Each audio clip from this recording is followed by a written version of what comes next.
Okay then, thanks for the introduction, and I'd like to thank the previous speakers for the glowing endorsement they gave of the work that we've been doing at IBM. So what I'm going to try and do is take a slightly different look at what we've been doing with our work around artificial intelligence. Brief bit about me. I'm actually not a data scientist. I'm a scientist, in fact a rocket scientist. So the good news is if somebody says this isn't rocket science, I can say, sorry, can't help you. But having failed to become an astronaut, I looked around for the next most exciting career I could find, and I ended up doing IT research for the last 20 years. And really for me, it's been a huge journey. I mean, for those of you under a certain age, you probably don't recognize the bottom left, but that's called a slide rule. It was the thing that I used to use to do calculations. I've graduated through pocket calculators to computers. But my argument really is over the next 10 years, I think we're going to see such a big change from the sort of systems we use now to the systems that will be in place for the next 10 years, that it's really going to be the same sort of revolutionary change. And I guess where I take exception to the previous speakers is that for me, I think what we've been doing, and a lot of what's called artificial intelligence to date, is just computing. There is no real intelligence, no real artificial intelligence put into these sort of things, and it's all really about automating the world. It's building up a paradigm, it's working within that paradigm, it's just doing it more efficiently. And I think what's going to happen over the next 10 years is we're looking to move across to this right-hand side where we're talking about understanding the world. And I think a lot of the stuff we're talking about there is machine learning, some of the techniques and technologies that we've been using to date. Oops, what's happened there?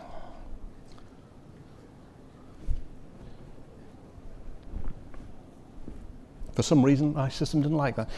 Really what we're talking about is moving to the right-hand side. Now, I put up our IBM Watson logo. We paid a large amount of money for it, so I thought I'd better get some use out of it. But really, the whole thing's driven by yet another logo, what we call our Smarter Planet vision. Everything instrumented, everything interconnected, intelligence driving it, and it becoming interactive. Really, that's the connection between people and machines getting blurred, and we're finding there's less distinction. And yet, we're starting off from a journey which we called cognitive computing. I actually think that term was quite important, despite the fact that it's now associated with a large amount of hype, because really what it's trying to do is to get across to people that, this isn't artificial intelligence, it doesn't come with that sort of baggage that comes with the term artificial intelligence. It really is just doing computing in a lot smarter way. And the reason, though, that I think that we need to talk about artificial intelligence and looking to move forward is on the data graph that's coming forward. Now, there's a huge amount of data that we're doing and a huge amount of artificial intelligence happening at the moment in terms of what people are calling artificial intelligence. But frankly, the bulk of that is all based around structured data. And for me, the big challenge and the real excitement is going to come is once we start to really handle the unstructured data in a better fashion.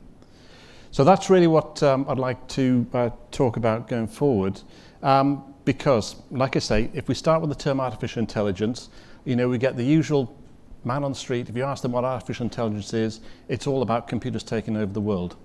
And I put up HAL because, as Stanley Kubrick hated IBM, another one, he named HAL after IBM by taking a letter off from one from the other. So, what do I call artificial intelligence and why do I think it's important? And I've just picked up this definition. I mean, there are several around, but it's developing systems able to perform tasks normally requiring human intelligence, such as visual perception, speech recognition, decision making, and translation between languages. It's those sort of things that are outside the remit of what we're really talking about today when people say, I've got an AI system. Now, one of the big problems I think we have is that our computers to date aren't really set up to do this sort of task. Typical von Neumann architecture with your central processing, your data storage, moving data backwards and forwards, running against programs is not really set up to do some of these tasks. If we take such a simple task such as crossing the road, if you deploy a von Neumann architecture computer to try and do that, it'll process every single pixel on an image, work out exactly what's happening, then identify it, then start to do tracking, and then work out decisions as to whether you can actually go across the road, by which time you've been flattened. We need to move away from that sort of system into something that much more closely resembled how a brain works to try and understand what we can do. So there are two strands of activity that are happening to date. On the left-hand side, we've got a thing that we're calling the neuromorphic processor. It's a chip called True North. It's set up like a brain. It's got 1 million neurons. They've got 256 million synapses between them. It works against a very low power output, and it can do the sort of image processing that we need to actually understand vision in real time. On the right-hand side, we're really talking about deploying a different breed of computing, quantum computers. Now, there's a lot of hype around them again, but we're starting to see some traction, and what I'm going to try and do is go through some of the issues we have with them. So if we start with the neuromorphic processing, the figure that is widely quoted is that 60% of sensory data loses its value in milliseconds. If you imagine it, if you've got surveillance cameras, if you've got some kind of system that's doing real-time monitoring, unless you're using that data in near real time, then you're not going to get any kind of benefit from it. So what we're looking to do is to deploy a processor that can actually do these sort of tasks in real time. Just as an example, I mean, this is a famous video clip, but what we've got here is a camera attached to a neuromorphic chip. It's taken that image and it's been trained using pictures of people on bicycles and pictures of cars. Now, in real time, what this thing will do is actually do that classification across the whole data that it's seeing.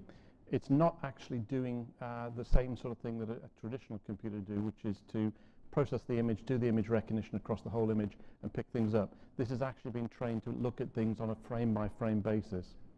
If you watch as it go across the top, just on the top right-hand side, as I set this thing running, you'll see something coming in which is outside the scope of what we've trained the system on. You can see just flickering between the purple and green, there's somebody coming in on a skateboard.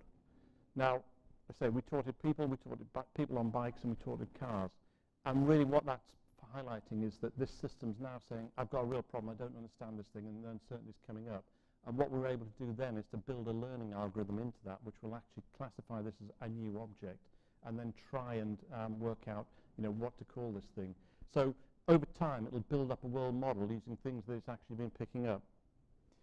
Now, at the moment, that's interesting, but we wanted to use it in a real-world application. And the thing that we've chosen to do is to do it with satellite surveillance of shipping lanes. This is a system that was deployed in Europe. It's called the Sentinel system. It's done by the European Space Agency. And it's got the capability, it's got the resolution, it's got this coverage to do some really quite useful things, monitoring for illegal fishing, looking for oil spillages, all these sort of things. The problem is, at the moment, that how the system works, because it's set up to run the processes that we've got to date, is that the data gets captured at the sensor. It gets sent down after about 100 minutes to a ground station. The ground station sends it to a processing station. The processing station processes it. The results come out and then sent to the enforcement agency. Problem we've got here is that this takes something in the region of about 2 to 3 days, by which time the activity is over, so you can't do any kind of rapid prevention of damage from the activity, but also it becomes a forensic activity. So, what we did and what we've been doing as a proof of concept is to take that data and see if we can process it in real time with a sensor on the satellite that can do all of the work that's needed and pick up the actual metadata about that data and send it down. And just to give you a sort of like a click on the right-hand side, in that, the only data that will send down the link, and that's small enough to be sent down in real time, is all of the different categories of systems we put up there. So this is the sort of work that we're looking to do with these sort of chips. And really what we're looking to do is to tie these things together such that we've actually got the ability to process and manipulate sensory data. So, if we look at some of the projects that we've been doing, we've been able to understand, call center outputs, so we can actually get a real-time understanding of the sentiment of a call, feed that into systems to look to monitor and do corrective action. We can do the visual stuff as you've seen, but any kind of sensory data is what we're looking to do. So this is, I think, for me, looking to be really quite an interesting development. And it's also highlighting some of the stuff that we're seeing about the value of the data that's been stored. Currently to date, and one of the problems we've had with some of our customers is that they see this data as worthless, and they haven't actually put in place systems to actually capture this data and do anything sensible with it. In fact, one customer we worked for had outsourced the whole of their call center operations, including this data. And although technically we proved to them that we could do systems of value using their data, they were in the situation of having to go back to their outsourced client and actually try to purchase that data back. So, key thing I think for most of the clients is that all data is valuable, and especially, any data that you think of that you can be used in this sort of like a process. I think one of the previous speakers mentioned, however, one of the things you need to be aware of is what's happened to your data. And again, if I go back to my space science days, I didn't get a Nobel Prize for not spotting the ozone hole, despite looking at ozone level data for 3 years. The reason was that a data scientist had helpfully put an assumption into the data processing that any data that wasn't constant, because he knew the ozone layer was constant, was bad data and should be thrown out. So I looked at data without ever knowing that there was bad data in it. So there are some helpful lessons that I learned early on. The other thing I said I'd touch on is I think something which is actually a much more exciting development, and this is March the 6th.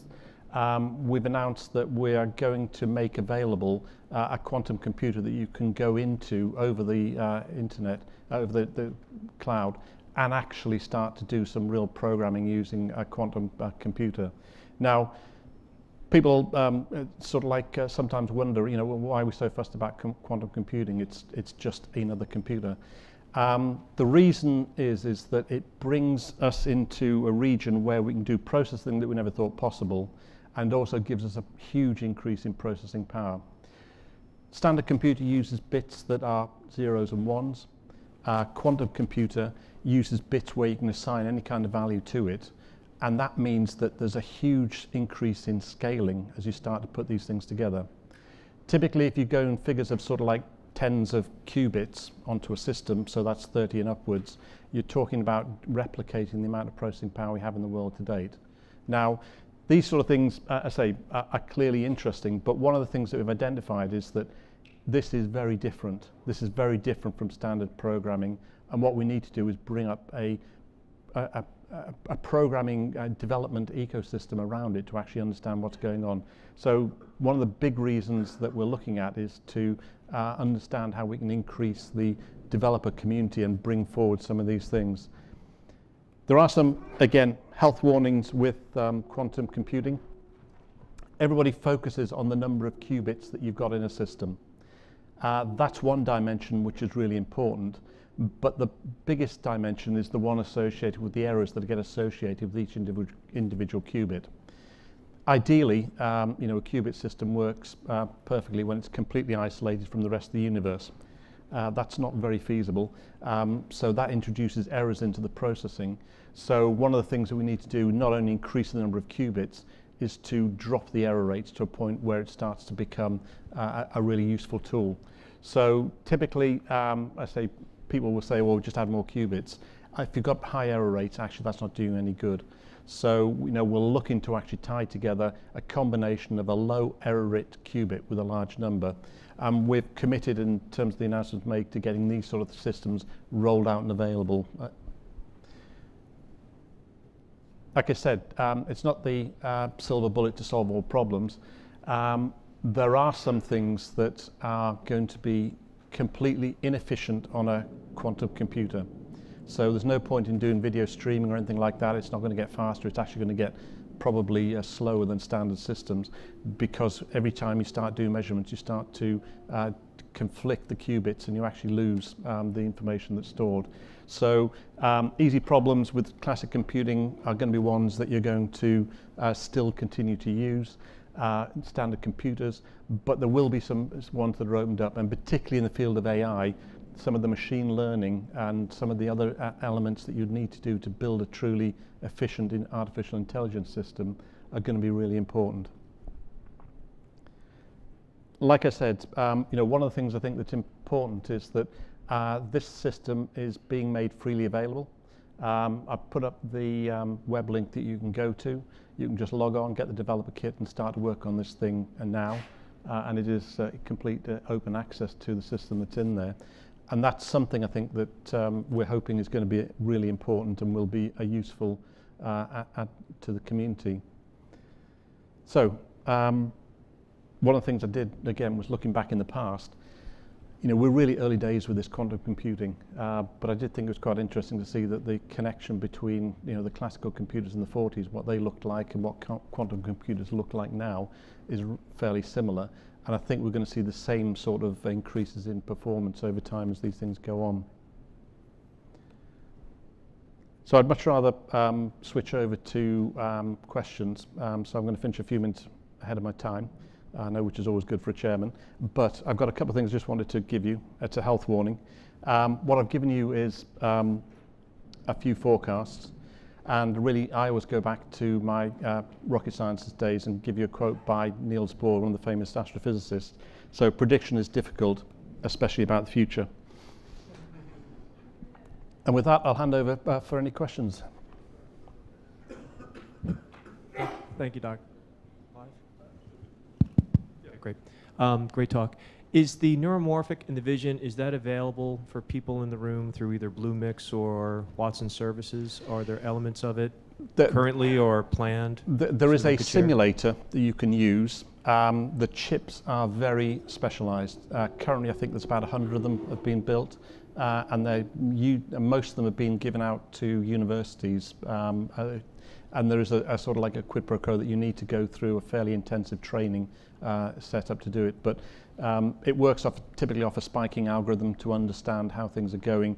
The great news for that is that low power mode means that you will only actually get activated when something happens. So these are the sort of things you can deploy and forget because the battery drainage is practically zero.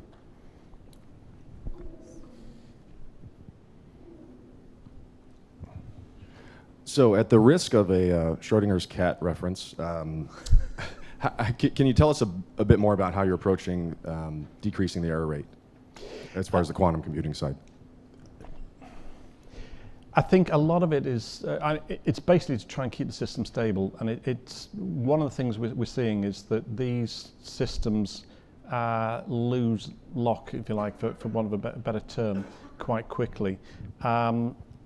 It's across the board in terms of the things we're doing, and it's relatively minor changes that we're trying to put in. So More environmental, just interaction. it's more environmental. Yeah, there's a lot of stuff happening at environmental level. There's some stuff happening around the coding and coding paradigm to understand how best we can error correct. But it's a combination of things, and it's.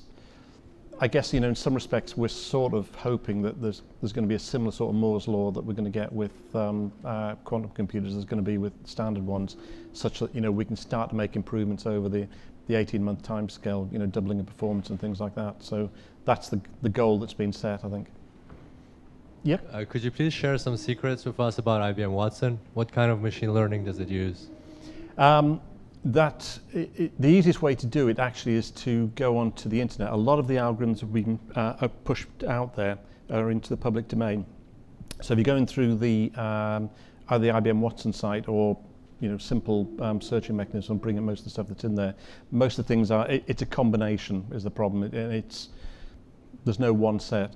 We've had and we've been getting some really interesting developments where we've effectively chained together a whole set of algorithms together. So we did a system recently which was effectively a controlled English approach along with a Watson type approach. We took the question, split it, sent it off to both of them, they both came back with an answer, and we then ranked the probabilities and put them together. So in that instance, it was actually just like a voting sort of system that we had for those things there. And some of the answers you got back had come from one algorithm, and some had come from another. And I think that's going to be much more apparent as as time goes on, that these will be the approaches. So exciting developments about quantum computing. Do you expect that it will make some of the cryptography algorithms obsolete, or how it will change computing if it is successful? Yeah, I mean, the cryptography is a good match in terms of the capability, because I think the prediction is that if you took something like a gigahertz processor and threw a 1024 RSA decryption at it, it'll take something in the region of 3,000 years. We reckon in a couple of minutes you could do that with about 30 qubits if you got the error rates down. So it suddenly changes the dynamics of encryption, because you can deploy something that is intrinsically more attuned to the problem. No more questions? All right, very good. Thank you so much, Dr. Waggett. Please, big round of applause.